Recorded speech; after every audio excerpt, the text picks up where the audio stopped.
Hello hi everyone, అందరూ ఎలా ఉన్నారు? మేమైతే చాలా బాగున్నాం. నా వీడియో ఫస్ట్ టైం చూస్తే ప్లీజ్ సబ్స్క్రైబ్ చేయండి, ఒక లైక్ ఇవ్వడం మాత్రం అస్సలు మర్చిపోకండి. ఇది వచ్చి ఆద్య కోసం మార్నింగ్ టిఫిన్ కోసం అయితే ఇంకా బ్రెడ్ ఆమ్లెట్ వేస్తున్నాను. అంటే డైలీ గుడ్డు పెడతాను, కానీ ఈసారి బ్రెడ్ ఉంది కదా అని చెప్పి బ్రెడ్ ఆమ్లెట్ అయితే ట్రై చేస్తున్నాను. నేను కూడా ఇది ఫస్ట్ టైం అనమాట బ్రెడ్ ఆమ్లెట్ వేయడం. ఇప్పటివరకు నేను ఎప్పుడూ వేయలేదు. అలాగే ఇక్కడ బ్రెడ్ ఆమ్లెట్కి 2 eggs అయితే తీసుకున్నాను. ఇంకా గుడ్డు చిదిమేసుకుని దాంట్లో కొంచెం ఉప్పు, కారం, పసుపు, అలాగే గుడ్డు స్మెల్ రాకుండా ఉండడం కోసం అని చెప్పి కొంచెం ధనియా పౌడర్ కూడా వేసి బాగా కలిపేసుకున్నాను అనమాట. ఈ విస్కర్తో అయితే చాలాసేపు బీట్ చేశాను, అంటే చాలా ఫ్లఫీగా వస్తుంది అని చెప్పి ఎక్కువ టైం పట్టింది అనమాట. ఇలా బ్రెడ్ ఆమ్లెట్ వేయాలంటే బటర్తోనే ఎక్కువ వేస్తున్నారు అనమాట, కానీ బటర్ అయితే మా దగ్గర లేదు. కానీ నెయ్యి వేద్దాం అనుకుంటే ఆద్య నెయ్యి అంత ఇష్టంగా తిందనమాట. మళ్ళీ ఫస్ట్ టైం వేస్తున్నాను కదా తిందేమోనని చెప్పి ఇంకా ఆయిల్ అయితే వేస్తాను అనమాట. ఈ బ్రెడ్ కూడా మైదా బ్రెడ్ కాదు, అంటే గోధుమ పిండితో చేసిన బ్రెడ్ అనమాట. అలాగే దీంట్లో స్వీట్నెస్ కూడా అస్సలు ఉండదు అనమాట. ఎప్పుడైనా ఆద్యకి పెడదాం కదా అని చెప్పి ఇలా తెచ్చాను, బట్ అది ఏమి అంత ఇష్టంగా తినట్లేదు అనమాట. అందుకే ఈ బ్రెడ్ ఆమ్లెట్ అయితే ట్రై చేస్తున్నాను. అలాగే ఇక్కడ ఎగ్ మిక్చర్ ఉంది కదా, దాంట్లో ఈ బ్రెడ్ ని బాగా డిప్ చేసేసి ఆయిల్లో వేసేసి ఇటువైపు తిప్పుకుంటూ గ్యాస్ స్లో ఫ్లేమ్ లో పెట్టుకుని వేపుకోవాలన్నమాట. కొంచెం లోపలికి వరకు బాగా కుక్ అవుద్ది. ఇది కొంచెం ఒక్కొక్కరు ఒక్కో టైప్ లో చేసుకుంటున్నారు అనమాట. బట్ నాకైతే ఇది చాలా ఈజీగా అనిపించింది. అంటే ముందు ఆమ్లెట్ వేసి తర్వాత బ్రెడ్ విడిగా కాల్చి తర్వాత దాని పైన పెట్టి అటు ఇటు తిప్పి అవి చేస్తున్నారు కదా, దానికైతే కొంచెం వెజిటేబుల్స్ వేసుకోవాలి.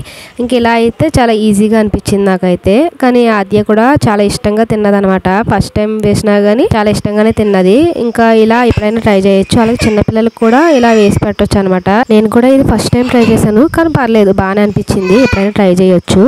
ఇవాళ అల్లం వెల్లుల్లి పేస్ట్ మొత్తం అయిపోయింది అనమాట. ఇంక ఇది మొత్తం నీట్గా క్లీన్ చేసేసాను. ఇంక ఇదైతే అల్లం వెల్లుల్లి పేస్ట్ చేయాలి. నెక్స్ట్ వచ్చి బిర్యానీ కోసం అని చెప్పి ఆనియన్, కర్రీ కోసం, అలాగే పచ్చిమిరపకాయలు, టమాటా వేస్ట్ చేద్దామని చెప్పి బిర్యానీకి ఇవైతే కట్ చేసి పెట్టి బిర్యానీ కోసం అయితే గుడ్లు అయితే ఉడికిపోయాయి. ఇంకా స్టవ్ కూడా ఆఫ్ చేయాలి. బిర్యానీ కోసం అయితే ఒక ప్యాన్ పెట్టుకుని దాంట్లో కొంచెం ఆయిల్, కొంచెం నెయ్యి రెండు కూడా వేసేసుకుని ఇప్పుడు బిర్యానీకి కావాల్సిన స్పైసెస్ ఉంటాయి కదా అవి కూడా వేసేసుకోవచ్చు. బిర్యానీ ఆకు అయితే లేదు, ఇంకా అదైతే మిస్ అయింది. తర్వాత కట్ చేసి పెట్టుకున్న పచ్చిమిరపకాయలు అలాగే ఆనియన్స్ అవి కూడా వేసేసుకుని బాగా వేయించేసుకోవాలి. అలాగే ఉల్లిపాయ అలాగే కట్ చేసుకుని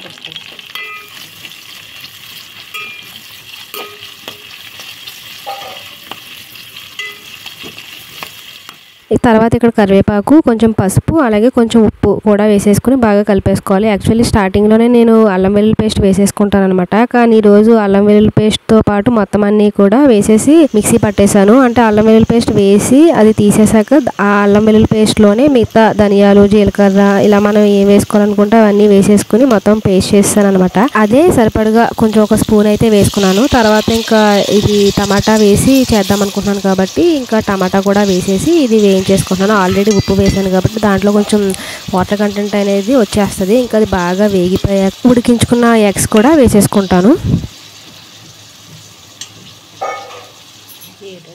ఇలా మొత్తం వేగిపోయాక అప్పటికే కొత్తిమీర అయితే వేసాను అనమాట. అది కూడా బాగా వేగిపోయింది. ఇక్కడైతే ఉడికించిన గుడ్లు కూడా వేసేసాను. కాకపోతే నేను ఎగ్స్ కూడా వేయించనండి, డైరెక్ట్ ఇలానే వేసేస్తాను అనమాట. అందులోనే అలా వేగిపోతాయి అని చెప్పి. అలా కొంతమంది ఏం చేస్తారంటే ఒకసారి వేయించుకున్నాక గుడ్లు అప్పుడు వేసుకుంటారు అనమాట. నేను యూట్యూబ్లో చూసినంత వరకు నేనైతే ఇలా డైరెక్ట్గా వేసాను. పైన అయితే కారం వేసేసుకున్నాను అనమాట. ఇంకా అలా వేగిపోతాయి కదా అని చెప్పి.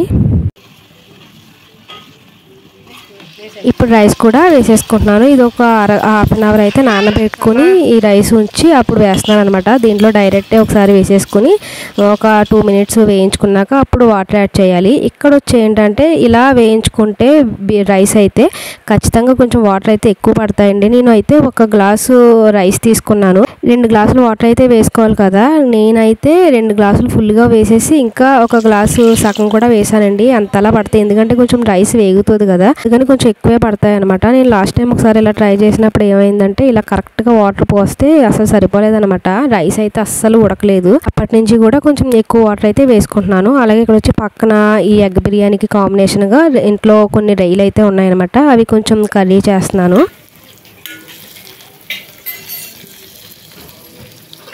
రొయ్యలు వేయగానే ఎప్పుడు కూడా వాటర్ వస్తాయి కదా, కానీ ఈసారి ఏంటో అసలు వాటర్ అనేది రాలేదు. ఎప్పుడు అసలు వాటర్ వేయకుండానే ఈ కర్రీ అనేది చేస్తాం, కానీ ఈరోజు అసలు వాటర్ అనేది రాలేదనమాట రొయ్యల నుంచి. అలాగే అప్పుడు వాటర్ అనేది యాడ్ చేసుకుని కర్రీ అయితే కుక్ అవుతుందన్నమాట. ఇంకా పక్కనే బిర్యానీ కూడా స్లో ఫ్లేమ్లో పెట్టుకుని పెట్టాము. ఇక్కడ వచ్చి బిర్యానీ కూడా రెడీ అయిపోయింది.